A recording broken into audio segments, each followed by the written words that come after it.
Before we get started, I'd like everyone to silence your cell phones if you could, so we don't have any cell phones going off. Also, once again, we've got about 20 minutes for this interview. Ask General Gudo and Mike some questions. When you ask your initial question, please identify yourself by name and your outlet. And then I'm going to ask both General Gudo and Mike to actually give the correct spelling and pronunciation of their name as well. And once again, we've got 2 releases that were issued yesterday. We'll just speak to the information, the facts that were in those releases, and then we won't be able to release the names of the deceased soldiers today. Before we begin, is there any questions from anybody? With that, sir. So good afternoon. My name is Major General Tony Agudo. I am the commander of 3rd Infantry Division. And to my left is Mr. Mike Barksdale. He is a member of the investigation team here from the Army Readiness Center, or Safety Center, excuse me, out of Fort Rucker, Alabama. Before we actually field questions,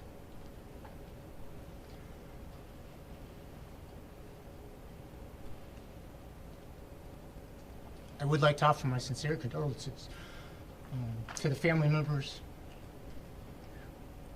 of the 3 soldiers that we lost in yesterday's tragic accident. It is hard enough when you lose 1 soldier, but when you lose 3 at one time, that pain is amplified. And we are really feeling and sharing that pain across the division and across our entire community.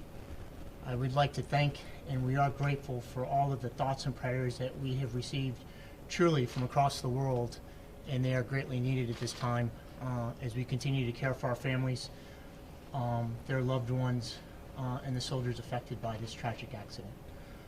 Before we begin, I'd like to just relay a few facts about the incident before we start taking questions. At approximately 3:20 yesterday morning, a Bradley fighting vehicle from the 1st Armored Brigade combat team was involved in a training accident when it rolled off a bridge and was submerged upside down in a stream on Fort Stewart, Georgia training area. Unfortunately killing 3 soldiers and injuring 3 others. The unit involved in the incident was conducting training as they get ready to deploy to the National Training Center in Fort Irwin, California, sometime in February. This was a single vehicle accident involving the 6 soldiers. The 3 injured soldiers were evacuated to the Wynn Army Community Hospital here on Fort Stewart. 2 were treated and released that same day. 1 was further moved on and transferred to the Memorial Hospital in Savannah, Georgia. He is currently in stable condition with non-life-threatening injuries. The deceased soldiers are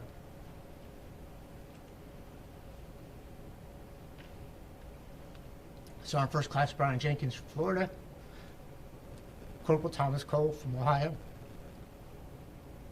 and PFC Antonio Garcia from Arizona. We will hold a memorial service for the soldiers in the near future, honoring their service to our nation.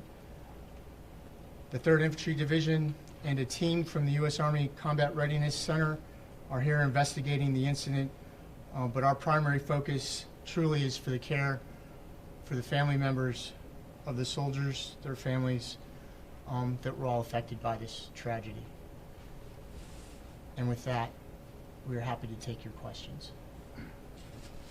Sir, the soldiers were driving in blackout drive conditions that night, is that correct? Sir, it was at night. It was very early in the morning. Under what systems they were using to mitigate that risk is a little premature to answer right now. It is still an open investigation, and that will be part of the investigation. Typically with training exercises like this, are there higher ranking supervisors on hand? Absolutely. So in a training exercise like this, we plan it months in advance. It's resourced. It's rehearsed before we actually execute any kind of exercise. And that's everywhere from me being briefed on the exercise and approving the missions to the brigade commanders, the battalion commanders, the company commanders, the non-commissioned officers that are there in the conduct of the exercise. And that was the case with this one? Yes, it was. Is there any indication Saturday night into Sunday morning was when whatever was left of had been Tropical Storm Nestor came through southeast Georgia in the area? Is there any indication that severe weather might have played any kind of role in this at this point? So it is true Nestor came. We didn't really feel the effects that we originally thought were going to happen. I would tell you that in any exercise, any commander, any soldier has the ability to stop, question what we're doing in the answer for safety. In other words, if we feel a commander, even though I have issued an execution order, can stop a training incident if he feels it's unsafe.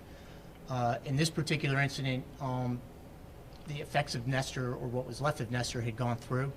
None of the warnings were out there to include storm surge or winds or any of those advisories. They had already passed at the time. While the investigation is ongoing, is there any aspect of training that is currently put on hold or changing while you gather more information? So the training that we're conducting in preparation for the National Training Center is what we do really across the Army and is standard. When we have an accident like this, we will stop. We'll do a quick discussion with all of our soldiers as to what we can do to help prevent these accidents, but the training still continues to go on. We do take considerations to ensure everybody is doing things safely, but there is a process by which we look at the training, assess the conditions, do risk mitigation or understanding the risk, and as I said, each commander will brief and then has the ability to adjust the training based on the safety conditions. But it's not being totally halted at this time? No, it is not. It is not. How often do you see accidents like this during training?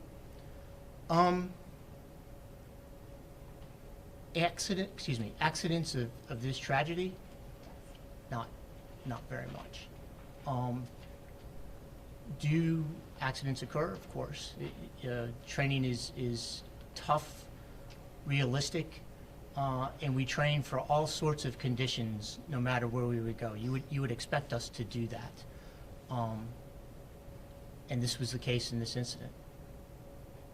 If I may go a little more specific into this particular type of vehicle, and maybe either of you can answer to this, this is perhaps the second or third accident this year involving a Bradley fighting vehicle, the most recent being a death at Fort Hood. What are the types of risks that are taken into consideration about this specific vehicle when training?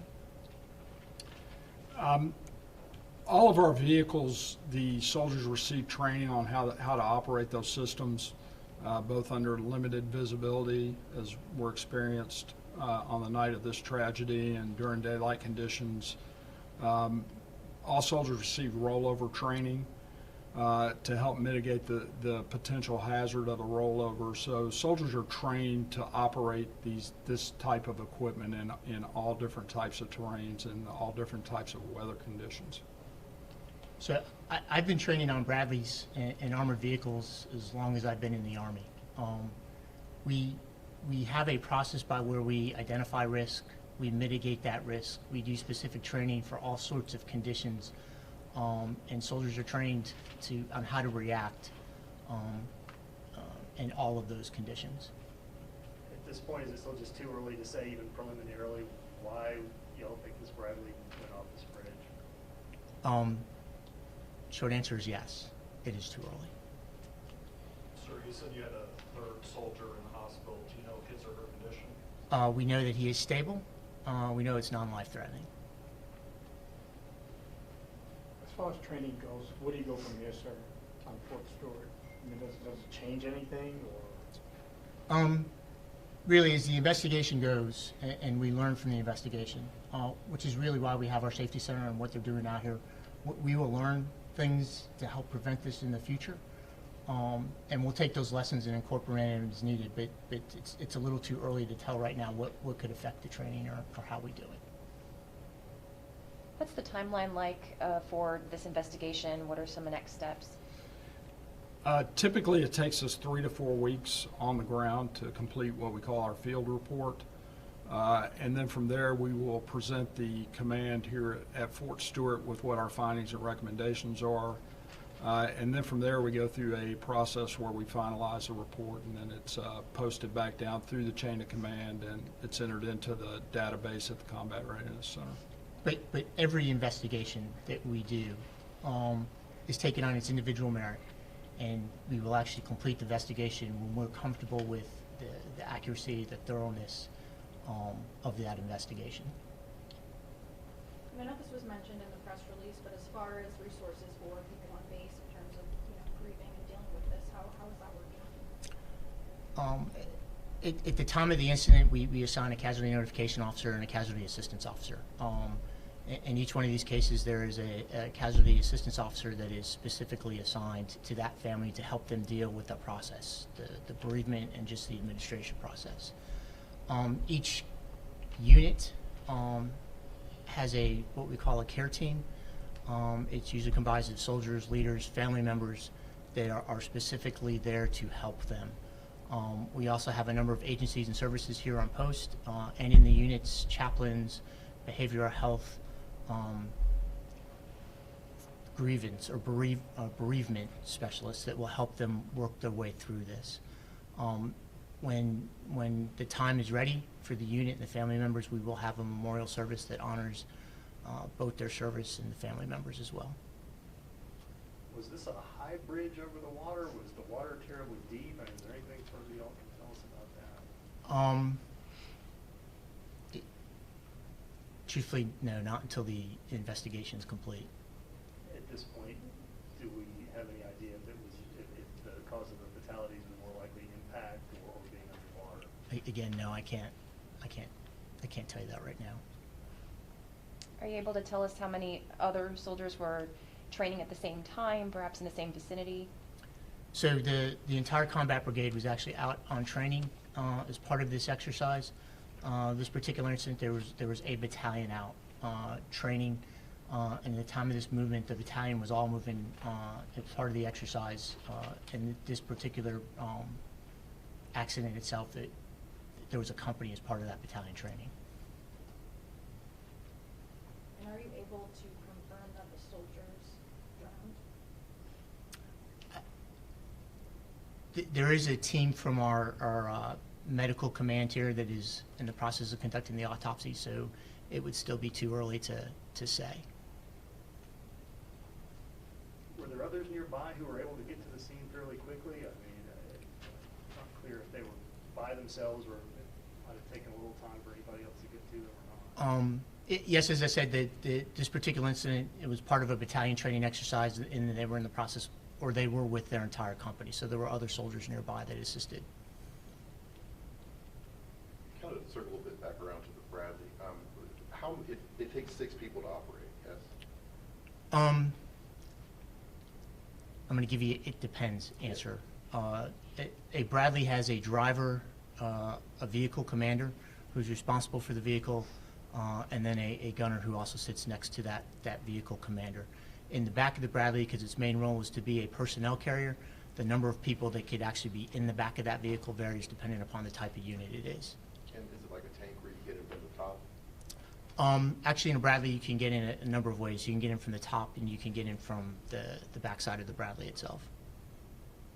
But all 6 people involved in this case were in this one vehicle? Yes. And you said it's already hard losing one, but now 3. How has it been for the past 24 hours? Tough, in a word. We have all of our leadership has spent time with the unit. We spent time with the families.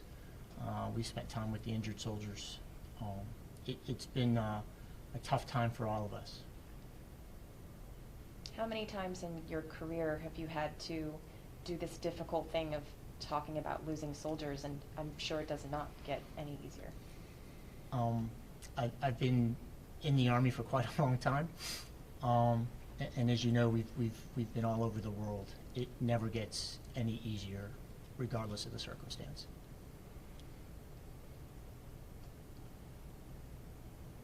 Ladies and gentlemen, we have time for one more question. Would you mind spelling both first and last names and the ranks of the soldiers? Yeah, so if Patrick hasn't given it to you yet, we have information sheets on all of the soldiers. And then Patrick here will be prepared to answer any follow-on questions you have. But all of that will be provided to you. Sir, is there anything else you'd like to add? Any other questions? I know nobody could put a timeline on it. I believe Mr. Barksdale said usually 3 to 4 weeks on the ground, and you all get a preliminary report.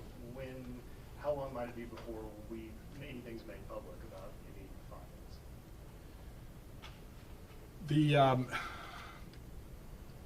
We work under the the auspices, this is privileged safety information. There are other ongoing investigations as well.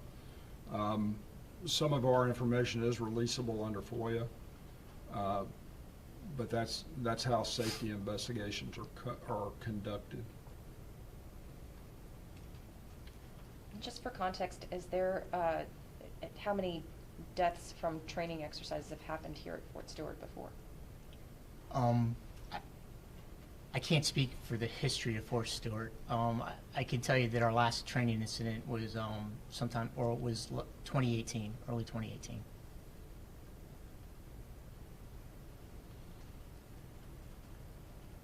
So again, on behalf of all of us here in 3rd Infantry Division and across the Fort Stewart community, we offer our sincerest condolences to the family members of our 3 lost soldiers, our brothers in arms, our fellow dog-faced soldiers, and we truly stand at the ready to help them in any way we can. We share your pain. We honor and are humbled by their service and sacrifice, and we will truly miss them. Thank you all for coming today and taking the time. Thank you.